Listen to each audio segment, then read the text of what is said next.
Englishman Paul Broadhurst is enjoying somewhat of a renaissance in his career since turning 50 and becoming a regular on the Champions Tour in the States and the Stay Sure Tour in Europe. His life changed in May 2018 when at Benton Harbour he won the Senior PGA Championship. From being close to quitting the game altogether to major success, it's a story of immense highs and lows. Matt Rose went to meet him. Paul, I want to start by casting your mind back to last year, winning the Senior PGA Championship. I mean, for you, where does that rank in your career in terms of highlights? It's a major, so it's right up there.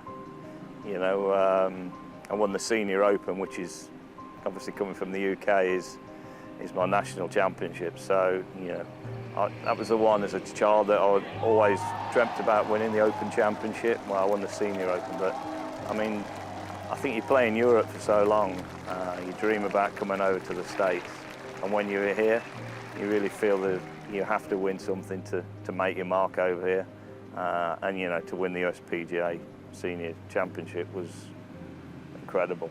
It wasn't necessarily a smooth ride, was it? I mean, after the first round, I read that you phoned your travel agent to look at flights. I mean, that must have been an interesting position to find yourself in. Yeah, I mean, I started with a 73, I think, 1 over. I played okay tee to green, just couldn't make a putt.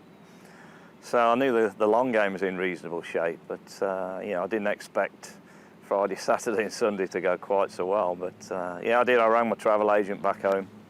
I knew I was right on the cut mark, and I thought I'd just, better just make some inquiries, see if we can get a flight out of it on Saturday if I need it.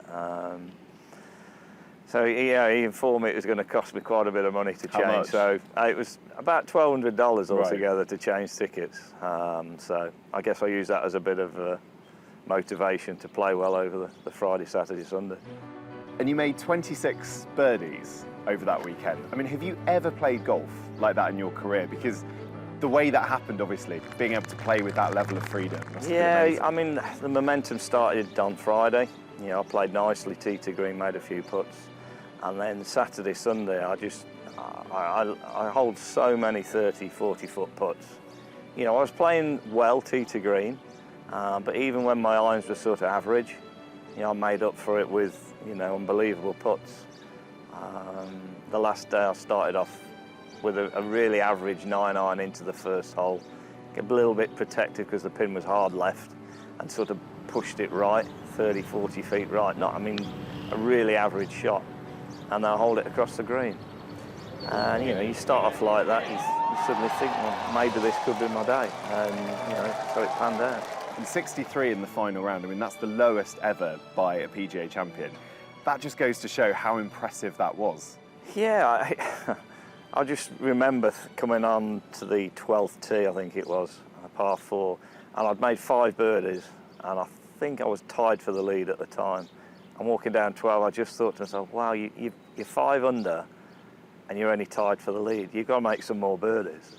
And straight away I birdied 12 and made an incredible par on 14. I mean, I got myself out of position with my second shot. I missed the green.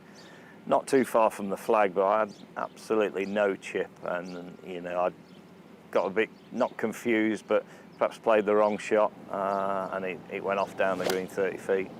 And I made the putt coming back for par, and that just kept me 1 ahead, I think, and kept the momentum going. And I continued and ended up birdieing 17 and 18. So yeah, a really memorable day.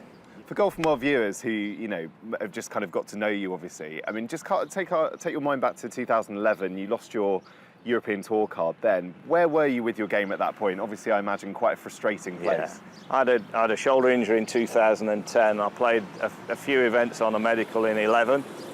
And I'd had time out and my game wasn't in great shape, so I lost my card. And I started to play in Pro-Ams, Midland PGA, an area in like a region in the UK. Played a lot of PGA Pro-Ams. And through playing in those, I met an old friend of mine, a teacher, Tim Rouse, and I had a chat with him. I'd actually just won a regional event. Not sure how, I hadn't played well at all. I'd shot 5 under and got it round. We were just talking over dinner. And I said, my game's a mess. I've got 3 and a bit years to to sort it out because I need to be playing well at, at 50. And he just offered his services, and we worked together over this 3-year period. Again, making changes, trying them out in pro-ams. Not looking to play particularly well in the pro-ams, but to see how the changes would stand up under pressure. And I had some good scores, won a few pro-ams and stuff. So I was ready. When I turned 50 in August 2015, I knew my game was in better shape. You're never sure how you're going to compete. It's the next step up, I guess. But things went off. Well, things started unbelievably well. I won the Scottish Senior Rookie of the Year, of course, in 2015. Yeah, the first event, 2015, Scottish Senior Open. I won it in a playoff. I got the Rookie of the Year back in Europe, and then started off again playing on the European Senior Tour. Played the first few events. Had a few top 10s, got beaten in a playoff in Germany, and then 2 weeks later won the Senior Open at Carnoustie. So, I hit the ground running, which I needed to do. It must have been crucial, that win at Carnoustie as well, because obviously that gave you playing privileges over in the States, which is something that obviously when it comes to senior golf, the money ultimately is in the States. I mean, everyone in Europe dreams about playing out here, simple as that. We all support the European Senior Tour, obviously, as a Stay Shore tour. But, the players really want to be playing out here on the Champions Tour. This is where you can earn a lot of money. It's your retirement fund is your pension fund. So, I've had, 5 victories now. Hopefully more to come. But, this is the place to play. Did it feel like starting again? Was there a sort of renewed sense of enthusiasm for golf because you ultimately scrapped everything before, had 3.5 years or 3 years to get your game up to senior level? So that must have been quite nice. Yeah, it was like starting again, meeting old faces, surprising quite a few of them, because a lot of the guys will remember how poorly I was playing, when I lost my card. I was never particularly that consistent on the European Tour. My game had peaks and troughs, as we say. But I've become more consistent. The long game's in better shape nowadays. Funnily enough, it's the putting that's the concern most weeks. I used to be known as a really good putter on the 23 years I was on the European Tour. But my putting, whether it's my eyesight or not, I'm not sure, but it's a bit streaky. Sitting here as a senior PGA champion, does it kind of make all the hard years worth it? Yeah. Is there a sense of kind of it's all been for this, and you can now enjoy it at a slightly older age? I have to pinch myself occasionally, to think you're now a 2-time major winner, albeit seniors. I don't care. It's classed as a major, so I never had the chance to play too many major championships other than the Open. So to come over here and have 2 to my name is pretty special. Yeah. Well, Paul, thanks for joining us, and great to see you out here on the Champions Tour winning. Thanks very much. Pleasure.